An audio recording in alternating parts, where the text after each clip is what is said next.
शेफाली को लोग खास तौर पर कांटा लगा गाने से पहचानते हैं और उन्होंने कई रियलिटी शोज में भी हिस्सा लिया था। उनके निधन की खबर से इंडस्ट्री में शोक की लहर है। टीवी एक्ट्रेस दीपिका कक्कड़ ने कहा कि हमें कभी नहीं पता होता कि किसके साथ कब क्या हो जाए। विशाल आदित्य सिंह, जो उनके दोस्त थे, ने बताया कि उनकी हाल ही में शेफाली से बात हुई थी और वह उनसे मिलने वाले थे। वरुण धवन और जाह्नवी कपूर ने मीडिया और लोगों से अपील की है कि शेफाली के परिवार को इस समय शांति से समय बिताने दें।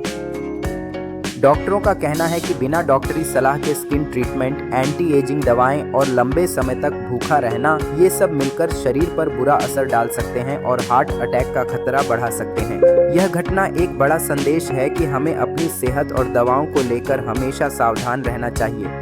शेफाली के परिवार को इस दुख की घड़ी में शांति और हिम्मत मिले, यही हम सबकी दुआ है।